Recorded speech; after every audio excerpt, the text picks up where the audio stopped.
Assalamualaikum warahmatullahi wabarakatuh.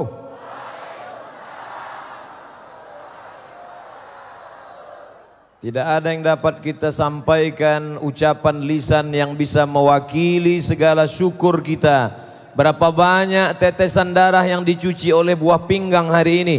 Betapa hembusan nafas kita, udaranya milik Allah, paru-paru yang dipakai milik Allah. Apa yang dapat kita balaskan kepada Allah? Cara membalasnya pun Allah juga yang mengajarkan kita. Cukup dengan satu ucapan, Alhamdulillahi Rabbil Alamin. Majlis kita yang ramai, yang dengan pakaian dan baju harum semerbak ini akan berubah menjadi majlis bangkai, busuk dan berbau. Tapi begitu kita ucapkan kalimat ini, maka majlis ini berubah menjadi majlis ilmu yang penuh dengan rahmat dan barakah, dengan syarat mengucapkan salawat kepadanya. Allahumma salli ala Sayyidina Muhammad wa ala ali Sayyidina Muhammad. Laisa minna, tidak termasuk golongan kami, kata Nabi. Bukan umatku. Kalau bukan umat dia, kita tidak tahu kita umat siapa. Karena hanya dia satu yang diterima. Bukan umatku. Siapa yang tidak menghormati, menyayangi, menghormati yang tua, menyayangi yang muda. Malam yarham saghirana, siapa yang tidak sayang kepada anak-anak. Walam ya'rif syarafa kabirina, tidak menghormati yang tua, bukan umat Muhammad sallallahu alaihi wasallam. Yang sedang berada di hadapan dan di belakang sekeliling saya ini umat siapa? Umat Muhammad sallallahu alaihi wasallam. Maka kita sayang kepada yang muda, yang kecil, anak-anak, remaja, dan kita hormati yang tua. Betul? Hari ini kita jalankan itu. Tema tausiah kita adalah menjalani kehidupan mengikuti sunnah. Hanya 4 kata. Menjalani kehidupan mengikuti sunnah. Nanti kalau pulang ke rumah ada yang nanya, siapa tadi yang tausiah? Mudah mengingat namanya. Qul huwallahu ahad, Allahu somad. Somad nama dia, nama Allah. Tapi ini adalah hambanya, Abdul Somad. Hamba menghambakan diri kepada Allah. Hamba harta akan binasa, hamba kuasa akan sirna. Hamba Allah selama hayat di kandung badan, selama bumi masih terhampar, selama langit masih melindungi, mada mati samawati wal ard, kita berharap sampai ke surga kita tetap hamba Allah insyaallah. Hamba Allah Abdul Somad. Apa yang dia sampaikan tadi? Menjalani kehidupan mengikuti sunnah. Sunnah itu apa? Apa itu sunnah? Dikerjakan berpahala, ditinggalkan gak apa-apa. Apa itu sunnah? Sunnah itu ngikut Nabi. Apa itu sunnah? Jangan banyak nanya, pokoknya dari dulu sudah sunnah namanya. Sunnah kalau bahasa kampung kami tradition, tradisi, kebiasaan. Ada ibu-ibu sebelum pergi kondangan pakai lipstik, sebelum ke masjid pakai lipstik, sebelum mengantar anak sekolah pakai lipstik. Maka pakai lipstik itu sunnah, kebiasaan, tapi bukan sunnah Nabi. Sunnah siapa? Sunnah ibu-ibu. Ada bapak bangun pagi ngopi, mau tidur malam ngopi, ketika lupa ngopi pusing, lupa istrinya nggak apa-apa. Maka ngopi itu sunnah, kebiasaan, tapi bukan sunnah Nabi. Sunnah siapa? Sunnah bapak. Jadi mudah memahami sunnah. Nah, apa yang dimaksud sunnah di sini? Sunnah adalah ucapan, perbuatan, tingkah laku, tindak tanduk yang bersumber dari Nabi Muhammad sallallahu alaihi wasallam. Yang kita lakukan ini semua dari sejak kita lahir sampai kita mati, mestilah mengikut sunnah. Qul, katakan ya Muhammad, in kuntum tuhibbunallah, kalau kalian mengatakan kalian cinta kepada Allah. Apakah jamaah ini cinta kepada Allah? Qul, katakan kepada mereka, in kuntum tuhibbunallah, kalau kalian memang cinta kepada Allah, fattabi'uni, ikuti aku. Aku dalam ayat itu adalah ikuti Nabi Muhammad sallallahu alaihi wasallam dalam segala hal, ucapannya, diamnya, cara melangkahkan kakinya, sampai cara melangkahkan kakinya pun mengikuti sunnah. WC, bukan WC Pak Ustadz, anggap aja WC. Cara melangkahkan kaki ikut sunnah Nabi. Mana yang dulu dilangkahkan? Allahumma inni a'udzubika minal khubuthi wal khaba'ith. Sunnah. Makanan sudah terhidang. Bukan makanan, minuman Pak Ustaz. Anggap aja makanan. Sudah terhidang, ikut sunnah, maka kita langsung pakai tangan kiri. Itu namanya sunnah syaitoniyah. Idza akala ahadukum falyakul biyamini. Kalau kau makan pakai tangan kanan. Wa idza syariba ahadukum falyashrab biyamini. Kalau kau minum pakai tangan kanan. Fa inna syaitan, sesungguhnya syaitan, yakulu bishimali, makan pakai tangan kiri, minum pakai tangan kiri. Maka kalau ada orang makan tangan kiri, minum tangan kiri, apa kata setan? Hai bro. Kalau ada orang makan pakai tangan kiri, minum pakai tangan kiri, tahu-tahu kemudian ngusir setan. Allahu la ilaha illa huwal hayyul qayyum la ta'khudhuhu sinatun wa la naum lahu ma fis samawati wa ma fil ard. Apa kata setan? Sesama saudara dilarang saling ngusir. Karena dia sudah mengikuti perbuatan setan. Sedangkan kita disuruh mengikuti perbuatan Nabi Muhammad sallallahu alaihi wasallam. Semua yang kita lakukan dari sejak terbuka mata sampai pejam mata sunnah. Buka mata, apa sunnahnya? Alhamdulillahilladzi ahyana ba'dama amatana wa ilaihin nusyur. Pejam mata, bismika Allahumma ahya wa amut. Jangan dibaca sekarang. Karena ada juga jamaah ketika sampai sudah duduk langsung baca itu. Bismika Allahumma ahya wa amut. Demikianlah tausiah ini saya sampaikan. Mudah-mudahan ada berkesan di hati. Langsung buka. Alhamdulillahilladzi ahyana ba'dama amatana wa ilaihin nusyur. Ini bukan sunnah Nabi Muhammad. Ini sunnah siapa? Ya sunnah dia. Alhamdulillahirabbil alamin. Pemirsa yang dirahmati Allah, itulah tadi menjalani kehidupan sesuai dengan sunnah Rasulullah. Rasulullah adalah manusia yang dipilih oleh Allah. Rasulullah adalah manusia yang terbaik. Ketika kita menyatakan diri mencintai Allah, maka mustahil kita tidak mencintai utusan Allah. Itulah yang akan kita bahas dalam segmentasi selanjutnya, bahwa orang yang mencintai Allah dan orang yang dicintai oleh Allah adalah orang yang mencintai kekasihnya. Tetaplah bersama kami dan Mbak Ines Aku yang dipersembahkan oleh Sarung Wadimor, tentu sarung kita. Nah, Ustadz, apakah acara ramai-ramai begini mengikut sunnah? Ya, pernah nggak Nabi bicara ramai di depan orang banyak? Pernah. Di mana itu? Di Padang Arafah. Nabi bicara di depan orang ramai banyak, tapi waktu itu belum ada sound system. Nabi bicara sesampai suaranya saja, tidak campur antara laki-laki dan perempuan. Makanya ini, coba lihat tulisan, tempat jamaah pria, laki-laki semua. Ini Wadimor, kain sarung semua. Ada laki-laki di sana, ada perempuan, dan ada polis lain. Tidak boleh. Siapa yang lewat sana, prit. Makanya yang di sana laki-laki, nggak ada satupun perempuan. Dan di sini perempuan semua. Ada beberapa laki-laki. Mereka memang khusus untuk merekam acara kita. Mudah-mudahan mereka diberikan Allah istiqamah insyaallah. Hari ini Ustadz Abdul Somad tausiah yang mendengarnya ramai, tapi selesai ini tausiahnya hilang seperti dihembus angin. Hilang, tapi tetap diingat, ditonton, disaksikan berjuta orang. Dari mana? Yang membuat ceramah ini kekal abadi, karena mereka yang merekamnya. Siapa yang paling banyak pahalanya? Yang ceramah apa yang merekam? Yang merekam. Setuju semua lagi. Yang merekam.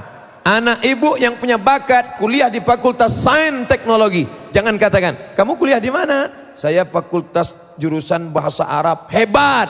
Di mana? Islamic Law, hukum Islam. Mantap. Kamu di mana? Saya ambil jurusan tafsir hadis, penghuni surga. Kamu di mana? Bagian komputer, laptop, multimedia, sains, teknologi. Neraka jahanam. Semua ini adalah untuk menolong agama Allah, termasuk televisi yang menyiarkan acara kita ini, menebarkan semuanya.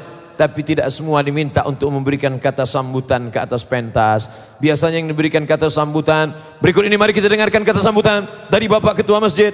Berikut ini mari kita dengarkan kata sambutan dari pemimpin kita.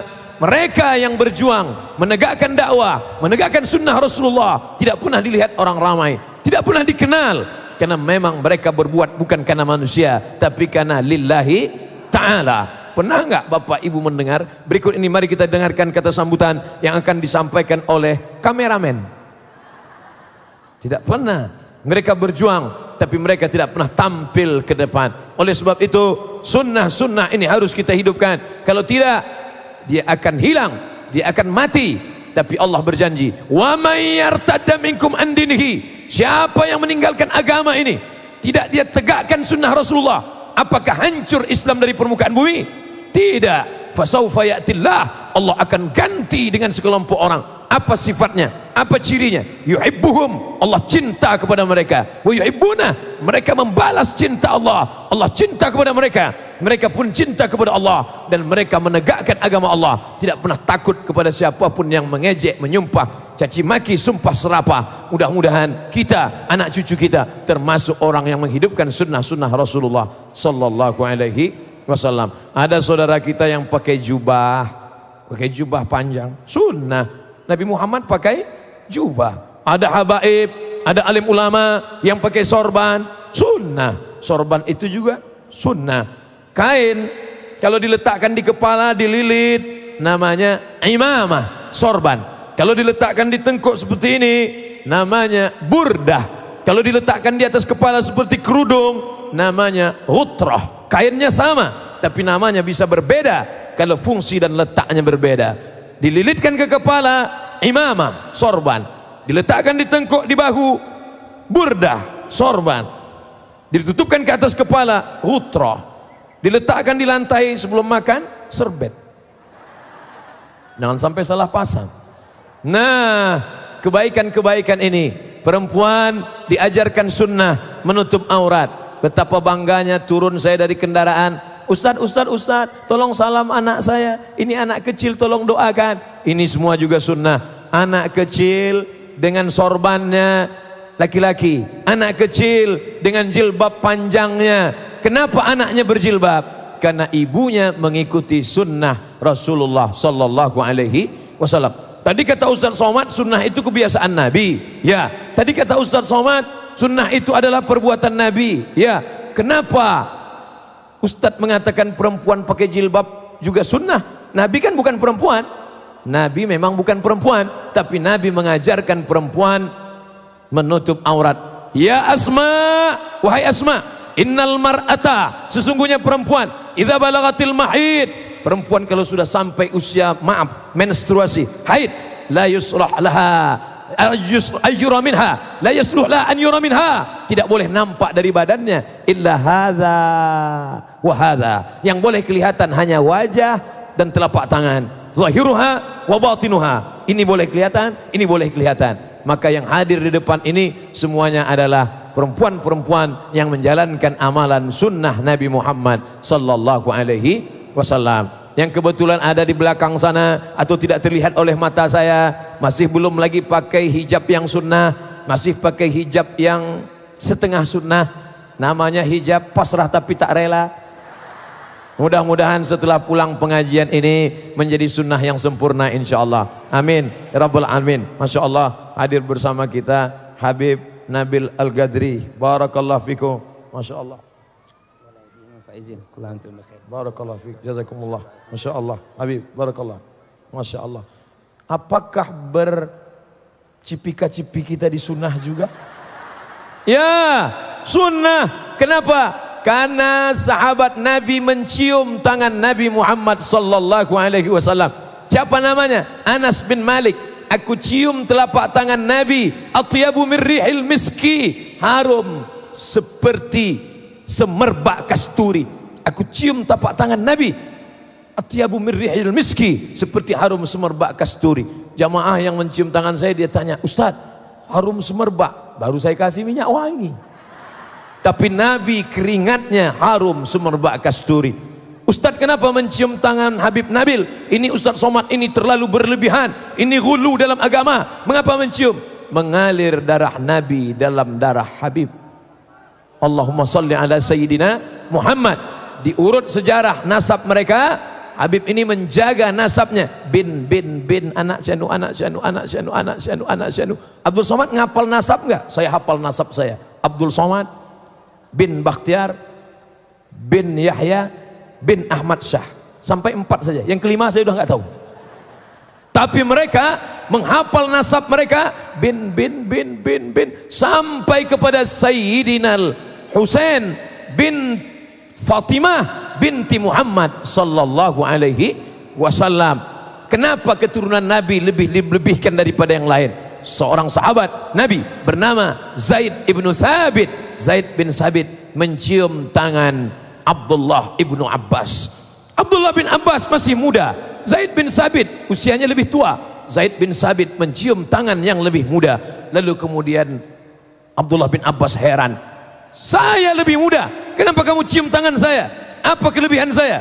Apa kata Zaid bin Thabit? Karena engkau kerabat Rasulullah sallallahu alaihi wasallam. Tapi beliau tawadhu, rendah hati. Bapak Ibu lihat enggak tadi? Ketika saya mau cium tangan, beliau malah enggak mau. Saya mau cium tangan beliau, beliau malah mencium tangan saya. Hampir kepala kami berlagal. Begitu ternyata dengan orang yang tawadhu. Mudah-mudahan kita tidak hanya mengikut ajaran kakek buyut mereka, tapi juga mengikuti bagaimana tawadhu, rendah hatinya mereka. Mudah-mudahan kita bisa bersama dengan mereka, bersama dengan Sayyidina Maulana Muhammad sallallahu alaihi wasallam. Para habaib, dari ujung rambutnya sampai ujung kakinya mengikuti sunnah Rasulullah SAW. Dari atas bersorban imamah, Nabi memakai sorban. Ustaz Somad kenapa nggak pakai sorban? Saya punya sorban di rumah, ada, panjang Pak Ustaz 4 meter. Siapa yang memberi sorban itu? Al-Habib Sayyid Ahmad bin Muhammad bin Alawi bin Abbas Al-Hasani Al-Maliki di Makkah Al-Mukarramah. Ketika saya datang bertamu ke rumah beliau, apa kata beliau? Ambil sorban. Lalu diambilkan sorban, lalu dipakaikan ke kepala saya. Aku pernah dipakaikan oleh ayahku, ayahku dipakaikan oleh kakekku, kakekku dipakaikan oleh moyangku, sampai kepada Sayyidina Ali, sampai kepada Nabi Muhammad sallallahu alaihi wasallam. Lalu kenapa Ustaz nggak pakai? Saya pernah pakai. Masya Allah, saya lihat di cermin, hidung saya hilang.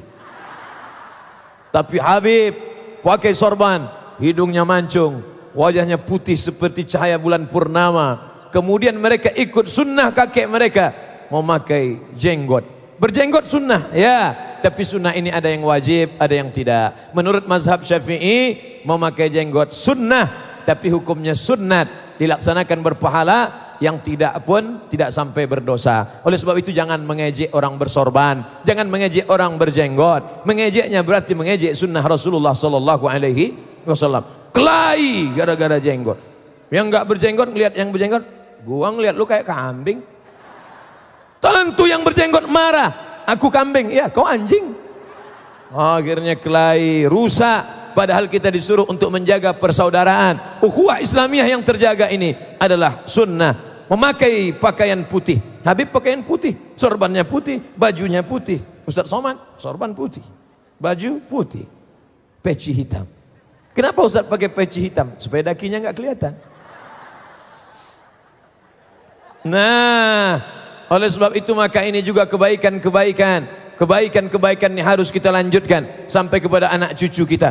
Para habaib sampai cincinnya pun mengikut kakek mereka Nabi Muhammad SAW. Coba perhatikan Habib kalau pakai cincin. Habib Umar bin Hafiz, di mana mereka pakai? Di kelingking sebelah kanan. Saya dulu heran, kenapa Habib pakai cincin di kelingking? Ternyata mereka mengikut. Pakai tisu tidak sunnah, pakai kelingking. Ternyata dalam hadis Nabi Muhammad pakai cincin di kelingking sebelah kanan, tulisannya Muhammad Rasulullah. Nanti kalau ada yang jual cincin, ini cincin seperti cincin Nabi, itu juga mengikuti kebiasaan Nabi Muhammad. Ustaz Somad kenapa nggak pakai cincin di kelingking? Kelingking saya kurus kecil, saya khawatir ketika takbir lepas dia. Allahu Akbar, lepas. Iya kalau jatuh ke tanah, kalau jatuh ke murid jamaah. Saya lihat Habib Umar bin Hafiz memakai tongkat ketika di Masjid Istiqlal. Kenapa beliau pakai tongkat? Ternyata Nabi Muhammad SAW pakai tongkat. Habib Muhammad bin Alawi bin Abbas Al-Hasani Al-Maliki pakai tongkat. Nanti kalau ngelihat ada Habib pakai sorban, pakai jenggot, pakai jubah putih, pakai tongkat, pakai cincin, sampai batas yang sekecil-kecilnya pun mereka mengikut sunnah Nabi. Dan kita semua adalah orang yang mengamalkan sunnah, maka kita disebut dengan ahlus sunnah. wal jamaah. Alaikum bil jamaah, hendaklah kalian berjamaah. Jamaah kita ini semua adalah jamaah yang menjalankan sunnah-sunnah Rasulullah sallallahu alaihi wasallam. Ini Abdul Somad ini orangnya tidak mengamalkan sunnah. Kenapa? Karena dia membelakangi orang yang ada tua. Di belakang ada orang tua, ada orang terhormat, ada keturunan Rasulullah, ada ulama. Kenapa membelakangi mereka? Berarti tidak mengikuti sunnah. Oleh sebab itu maka saya beralih arah ke mereka. Assalamualaikum Bapak alim ulama, para guru. Semoga kita semua termasuk orang yang mengamalkan sunnah Rasulullah sallallahu alaihi wasallam. Begitulah kita diajarkan menghormati orang yang sebentar aja. Nanti kita akan kembali. Soalnya lebih asik kemari daripada ke sana. Maksudnya suasananya. Di sana lampunya terlalu terang. Kenapa lampu itu dipasang terang? Supaya orang yang ngelihat, saya lihat kemarin acara Ustadz Somad di TV, wajahnya bercahaya. Bercahaya kenapa? Cahaya iman. Mereka tidak tahu lampunya 1000 watt. Kalau lampu ini tidak dipasang, tiba-tiba di TV hitam. Memang betul ini Ustadz ahli sesat, wajahnya hitam. Kita tidak bisa menilai orang dari wajah, betul? Maka ahlus sunnah mengajarkan jangan nilai orang dari casingnya, jangan nilai orang dari warnanya. Kenapa? At-taqwa hahuna, takwa itu di sini. At-taqwa hahuna, takwa itu di sini. At-taqwa hahuna, takwa itu di sini. Takut kepada Allah Subhanahu wa taala. Innallaha la yanzuru ila ajsamikum. Allah tidak melihat bentuk tubuh kamu. Wala ila suwarikum. Allah tidak melihat wajah kamu. Yang dipandang Allah adalah hati kamu. Bersihkan hati. Tapi jangan gara-gara ini besok pagi nggak mandi. Ditanya sama guru, kenapa kamu nggak mandi? Allah tidak melihat bentuk wajah kamu. Yang dipandang adalah hati kamu. Makanya ketika bercermin melihat wajah, kita diajarkan sunnah Rasulullah. Allahumma kama hassanta khalqi fahassin khuluqi. Ya Allah, sebagaimana sudah kau perbaiki bentuk fisikku, wajahku, tubuhku, perbaikilah akhlak, budi pekerti dan hatiku. Bagi yang hafal doanya, Allahumma kama hassanta khalqi fahassin khuluqi. Itu sunnah. Adapun orang yang enggak ikut sunnah, oh ganteng banget ya. Ini tidak mengikuti ajaran Rasulullah sallallahu alaihi wasallam. Dari mulai lahir ikut sunnah sampai masuk ke liang lahat ikut sunnah. Ketika lahir apa yang perlu kita lakukan menurut sunnah Nabi Muhammad sallallahu alaihi wasallam? Hadisnya riwayat Sunan Tirmidzi. Bagi yang ragu melakukannya, status hadisnya hadisun hasan. Hadis yang paling tinggi sahih, di bawah sahih hasan, di bawah hasan dhaif, di bawah dhaif maudhu, di bawah maudhu enggak ada lagi. Sahih, hasan, dhaif, maudhu. Hadisnya hadis hasan, layak diamalkan. Apa dia? Sunnah mengazankan ke telinga anak sebelah anak Ustadz waktu lahir Ustadz azankan. Ya, saya sendiri yang mengazankan. Karena itu sunnah. Allahu Akbar, Allahu Akbar. Tapi yang baru lahir. Adapun yang kemarin anaknya belum diazankan, jangan pulang di sini panggil. Anaknya udah semester 1. Sini sebentar nak, sini. Allahu Akbar, Allah. Apa papa ini? Udah expired. Tapi ini sunnah baik, diazankan. Anak yang baru lahir diberi tahnik, bukan teknik. Kalau teknik nama fakultas, fakultas teknik. Ini tahnik. Apa dia? Ambil korma, kunyah-kunyah korma, cairan korma berikan ke mulut anak. Kemarin saya baru dapat video, 2 video, Comfort. Bandingkan video ini dengan video ini. Yang satu dari tetangga sebelah. Ada anak kecil diberikan ke tokoh agamanya. Anaknya nangis. Tiba-tiba yang satu video lagi, anak kecil yang sedang nangis diberikan kepada Habib Umar bin Hafiz. Anaknya diam. Udah nonton videonya? Belum? Nanti saya kirim. Anak yang diam, adem, tentram diberikan kemari, malah nangis ketakutan.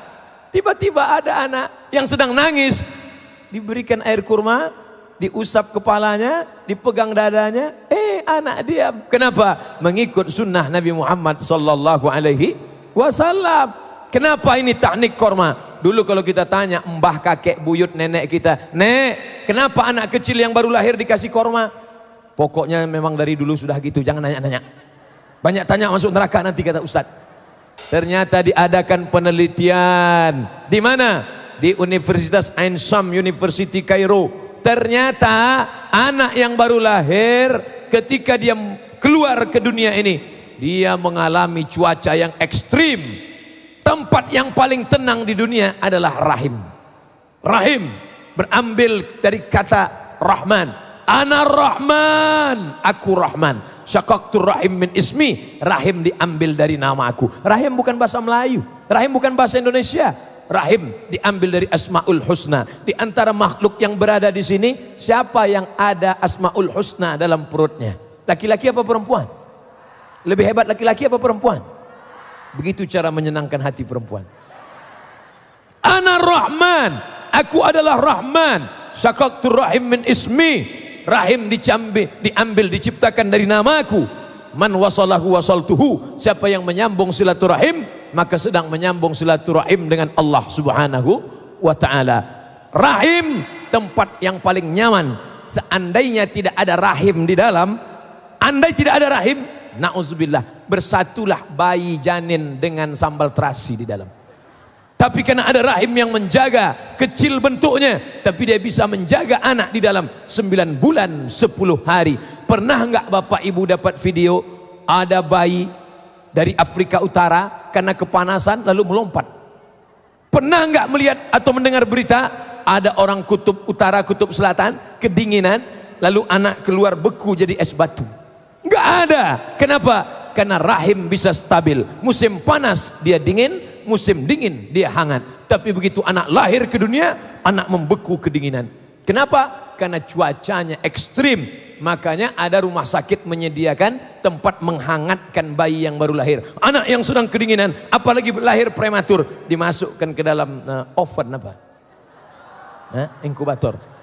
Masukkan anak ke dalam, tutup, lihat temperaturnya berapa derajat Celcius, tutup. Habis itu perawatnya main HP. 15 menit kemudian lihat matang.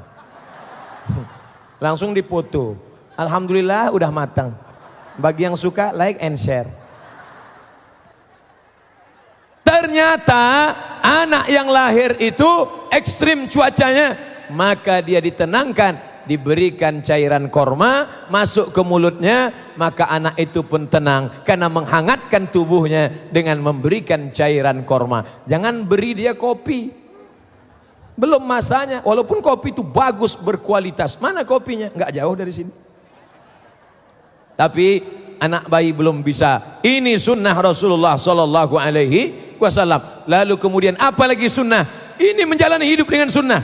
Sesuai tema kita, menjalani kehidupan mengikuti sunnah dari sejak lahir sampai mati. Ikut sunnah Rasulullah Sallallahu Alaihi Wasallam. Anak yang baru lahir disusukan oleh ibunya, bukan ibu sapi.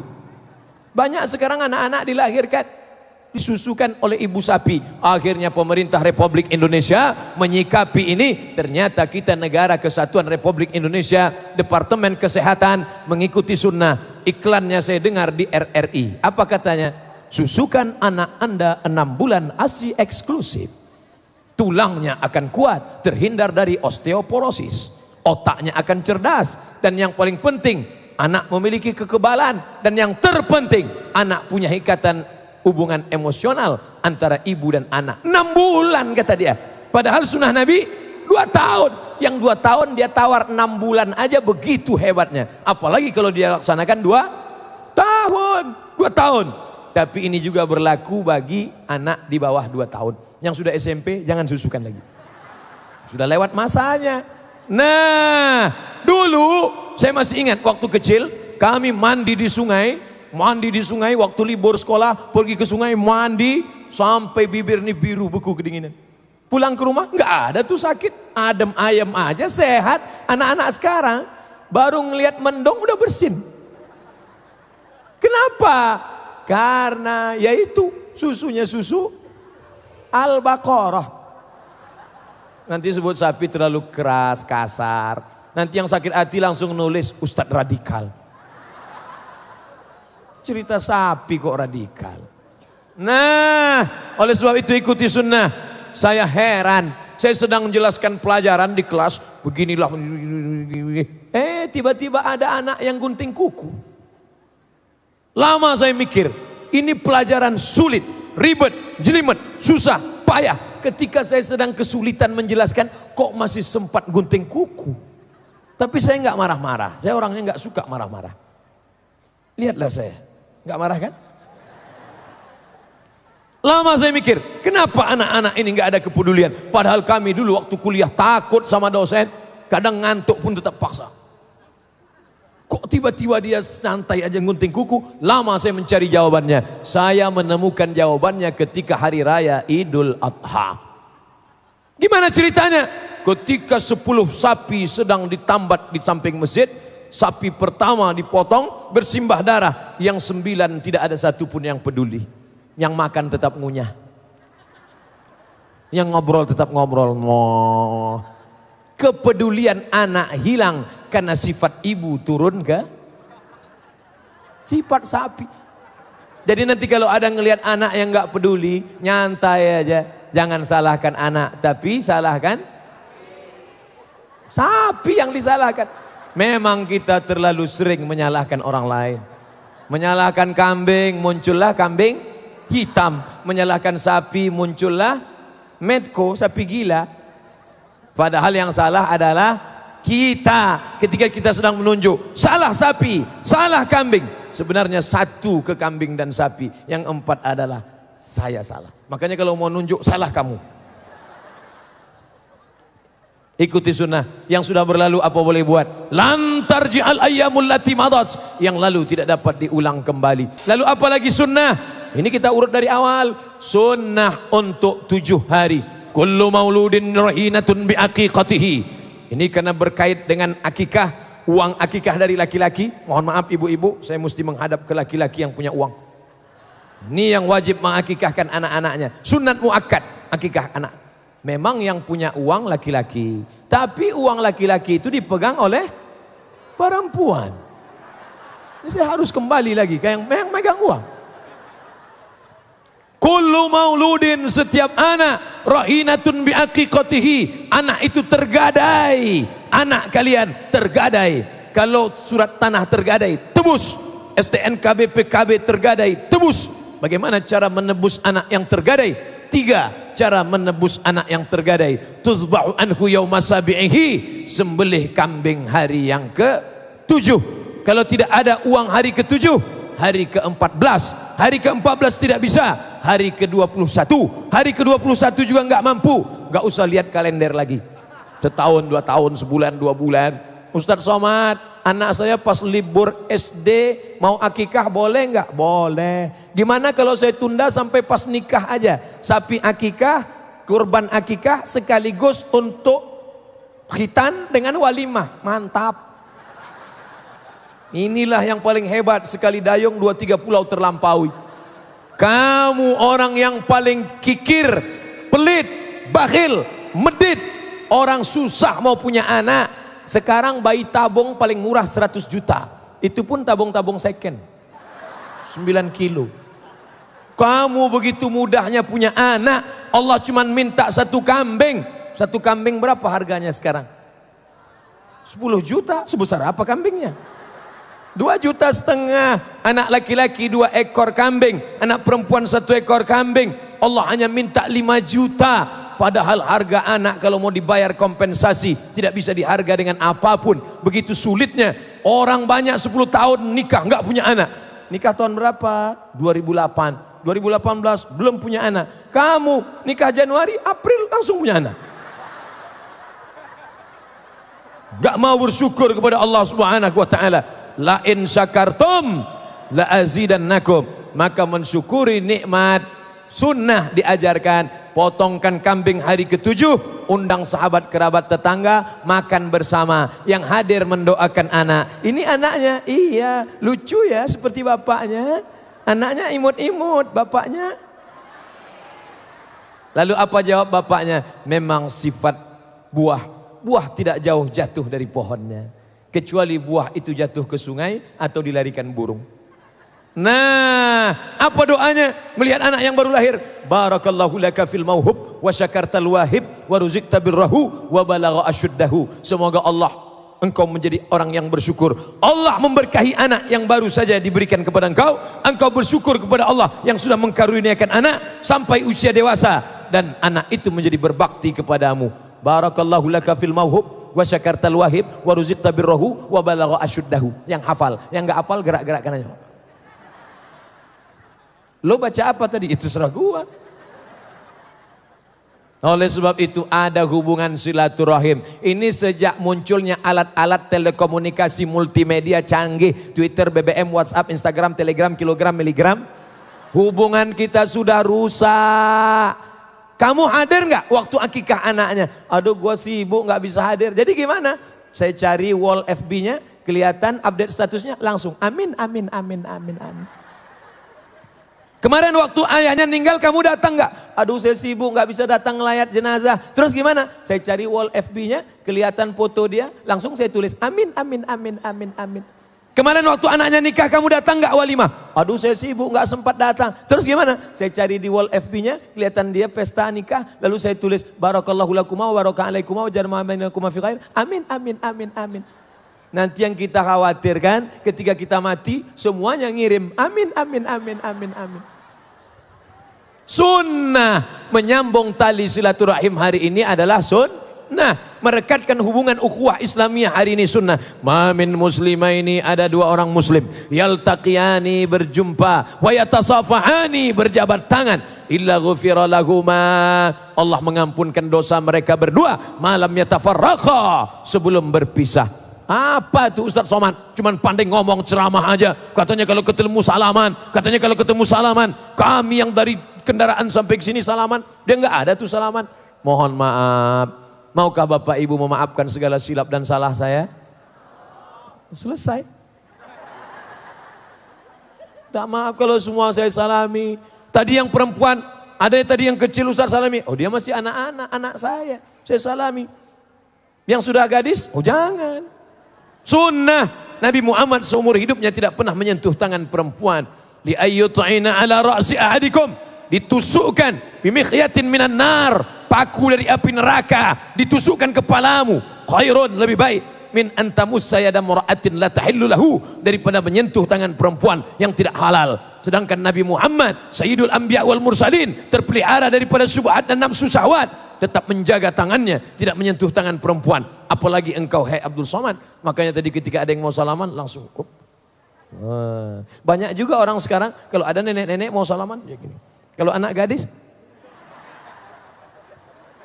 oleh sebab itu ini kita jaga. Ini sunnah sesuai dengan tema kita, menjalani kehidupan mengikuti sunnah Rasulullah Sallallahu Alaihi Wasallam. Saya tidak tahu tradisi bagaimana di daerah lingkungan Bapak Ibu, tapi di tempat kami di Sumatera sampai hari ini, kalau pas acara anak akikah baca solawatan yang dibaca syair Al-Barzanji.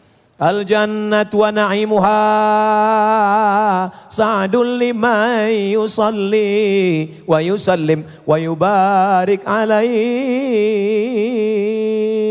Dibaca itu sampailah pada semua jamaah hadir berdiri menyambut anak keluar. Sallallahu ala Muhammad sallallahu alaihi wasallam. Marhaba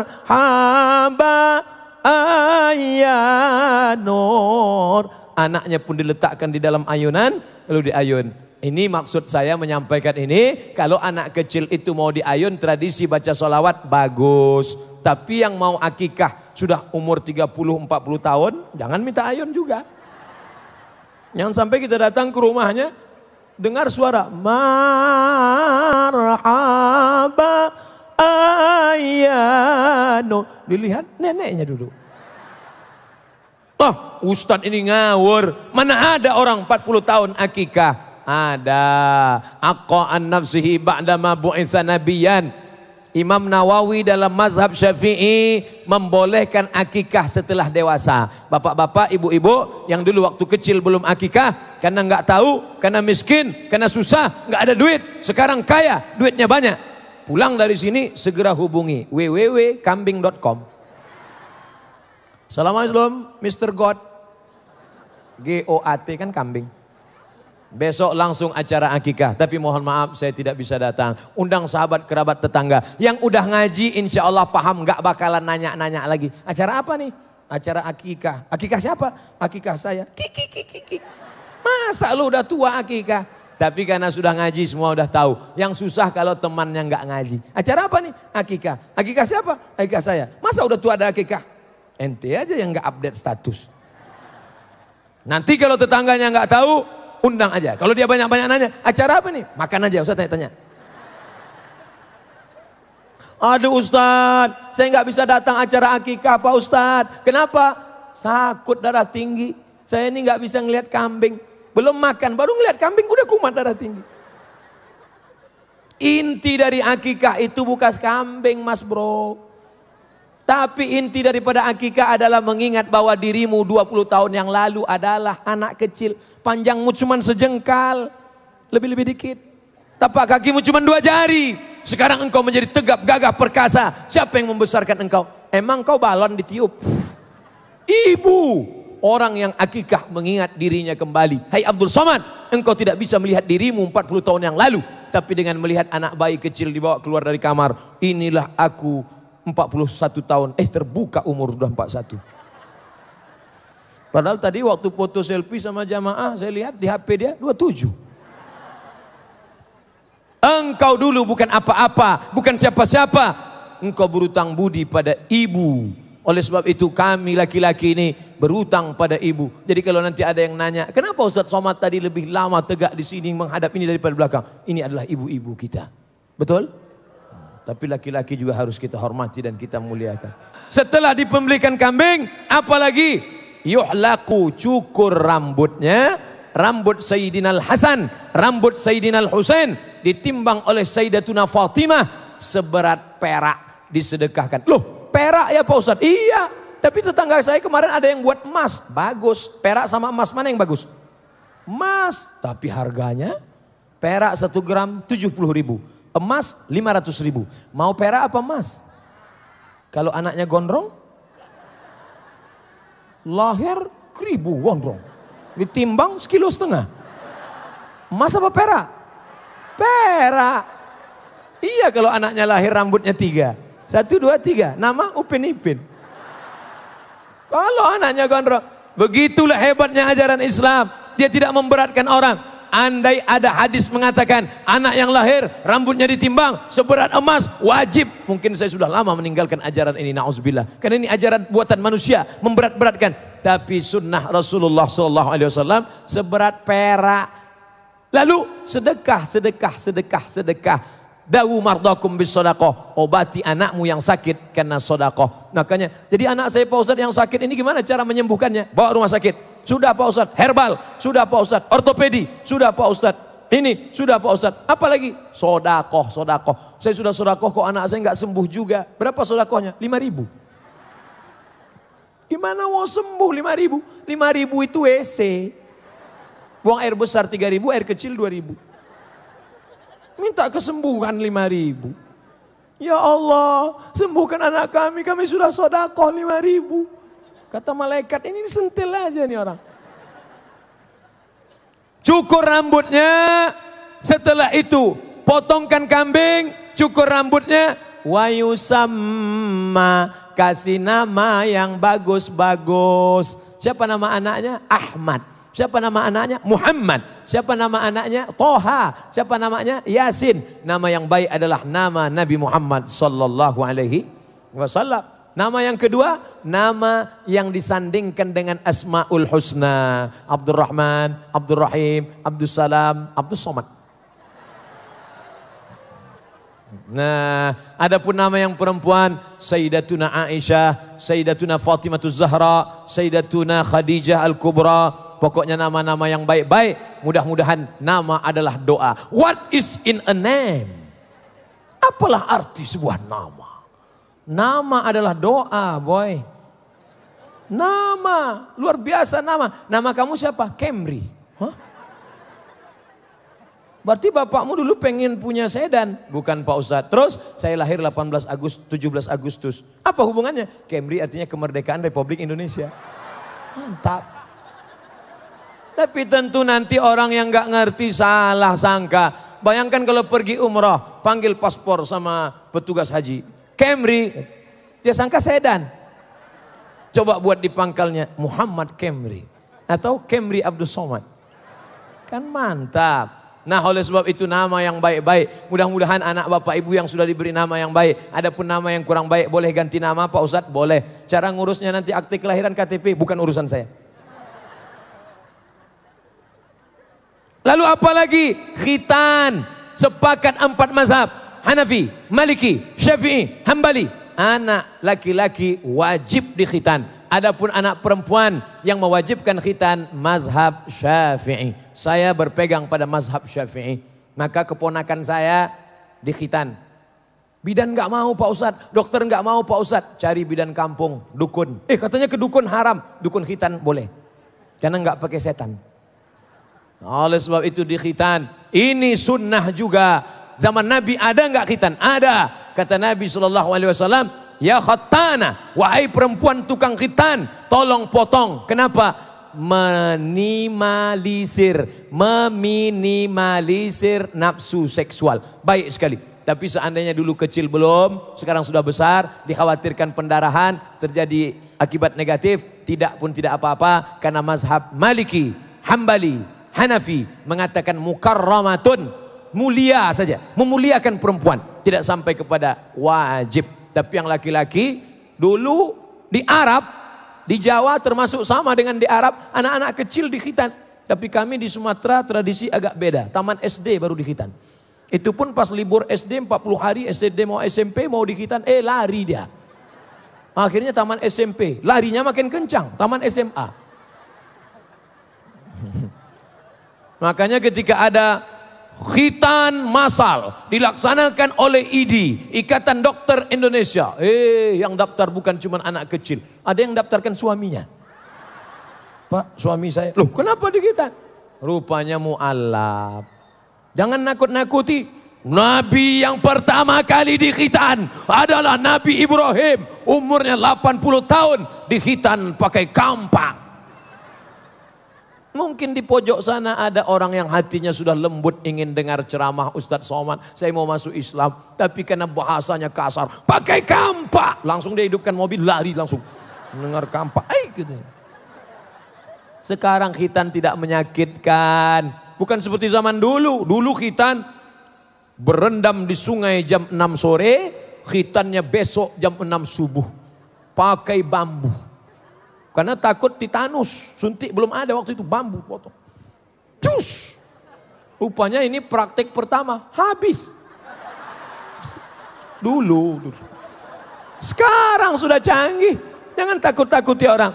Ternyata segala penyakit, penyakit kulit, penyakit kelamin, najis, kotor, itu bersumber dari kulit yang belum dipotong, yang menutupi ujung senapan angin. Itulah kenapa anak kecil memutus sop, luruskan sop, menghadap ke arah kiblat, luruskan sop, mohon maaf, luruskan. Ada anak kecil, apa kata bapak? Anak kecil belakang. Tapi katanya anak kecil nggak memutus sop. Kata Syekh Atiyah Saqar dalam kitab Fatawa Al-Azhar, anak kecil tidak memutus sop solat, syaratnya 2. Yang pertama, wuduknya benar. Yang kedua, sudah berkhitan. Karena belum berkhitan ada najis di ujung, maka anak kecil di belakang. Kan nggak mungkin kita angkat satu petugas masjid di pintu ngelihat satu-satu. Udah belum. Anak-anak kecil tempat kita banyak wuduknya yang tidak sempurna. Saya ngelihat dengan mata kepala saya sendiri, saya perhatikan. Dia hidupkan keran, habis itu dia ambil air, ini kosong. Dia hidupkan air dia tendang-tendang aja. Anak-anak kita ajarkan, nak, cara wuduk yang benar. Lihat di YouTube cara wudhu mengikut sunnah Rasulullah Sallallahu Alaihi Wasallam. Habib Fulan bin Fulan Mereka mewarisi dari kakek buyut mereka sampai kepada ayah mereka, sampai kepada mereka, sampai ke hari ini bersanad belajar ilmu. Ini juga sanad sunnah Rasulullah sallallahu alaihi wasallam. Lalu kemudian apa lagi? Sunnah, muru auladakum bisalah, suruh anak kamu salat, wa hum abna'u sab'a, umur 7 tahun suruh salat, wadribuhum fil asyrah, pukul 10 tahun. Umur 7 suruh salat, umur 10 pukul. Tapi ibu mukulnya jangan sampai marah sama bapaknya, anaknya dipukul. 2 kali pukul KO. Jangan sampai anak itu hilang telinganya sebelah. Nanti ketika dia nikah, istrinya nanya, "Mas, telingamu mana?" "Dulu mama mencabut sebelah karena aku nggak sholat." Jangan. Suruh anak umur 7 pukul ketika 10. Ketika saya sampaikan cerita tentang itu, apa kata ibu-ibu? "Ustadz, nyuruh anaknya mudah, nyuruh bapaknya yang payah." Jadi suami ibu nggak sholat? Enggak Pak Ustadz. Dia nggak sholat sekarang atau dari dulu? Memang dari dulu nggak sholat Pak Ustadz. Kok mau nikah sama dia? Itulah Pak Ustadz, dulu kami nggak baik. Saya setan, dia iblis. Tapi sekarang kami sudah tobat Pak Ustadz. Kami tahu hidup ini hampa tanpa agama. Sekarang saya sudah ikut ngaji. Itulah makanya yang gadis-gadis kalian harus mesti protek diri kalian. Mesti diadakan fit and proper test penerimaan calon menantu. Jangan terima dia karena mobilnya mewah, terima dia karena ganteng, terima dia karena rumahnya besar, terima dia karena gajinya hebat, terima dia karena PNS. Lama hidup banyak dirasa, jauh berjalan banyak dilihat. Lama jadi ustadz banyak yang curhat. "Ustadz, dulu saya menikah sama dia karena ngelihat mobilnya, saya nikah sama dia ngelihat gantengnya, nikah sama dia karena ngelihat gajinya. Sekarang saya baru terasa ternyata tidur sama dia sama seperti tidur sama babi hutan." Gara-gara apa? Enggak sholat. Oleh sebab itu sholat. Tapi bicara tentang sholat rasanya mubazir. Kenapa? Sedangkan di luar masjid aja sudah seramai ini, apalagi di dalam masjid melimpah ruah. Ambil gambar drone dari atas.